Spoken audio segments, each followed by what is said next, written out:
एक और अहम खबर यह है कि वफाकी वजीर फवाद चौधरी के इलेक्शन कमीशन पर संगीन इल्जामात। फवाद चौधरी ने इलेक्शन कमीशन से माफ़ी मांग ली है और इलेक्शन कमीशन ने तहरीरी माफ़ीनामा देने की हिदायत की है। अकील अहमद हमारे साथ मौजूद हैं, तफसीलात वो हमें बताएंगे। जी अकील।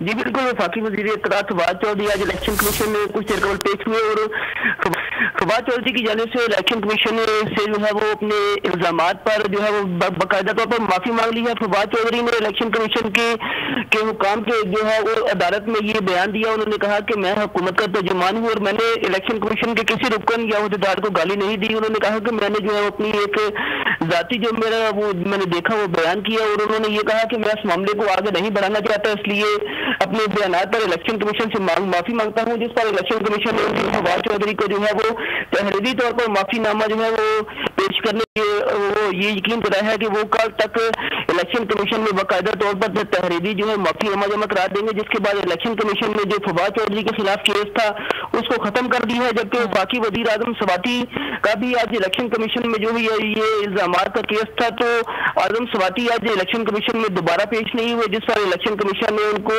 जो है वो जवाब जमा कराने का आखिरी मौका दिया है और इलेक्शन कमीशन की जानिब से कहा है कि अगर वो जवाब जमा नहीं कराते 3 दिसंबर तक तो इलेक्शन कमीशन उनके खिलाफ तक जो है वो एकतरफा तौर पर कार्रवाई करेगा। तो इलेक्शन कमीशन की समाअत अब से कुछ देर कबल जो है वो खत्म हो चुकी है और फवाद चौधरी के खिलाफ जो इलेक्शन कमीशन में संगीन इल्जामात का केस था उसको इलेक्शन कमीशन डिस्पोज ऑफ कर दी है। जबकि आजम सवाती को 3 दिसंबर तक का वक्त दिया है कि वो 3 दिसंबर तक इलेक्शन कमीशन में जवाब जमा कराए, नहीं तो जो है वो इलेक्शन कमीशन बाकायदा तौर पर कार्रवाई का आगाज करेगा। जी ठीक है अकील, बहुत शुक्रिया आपका।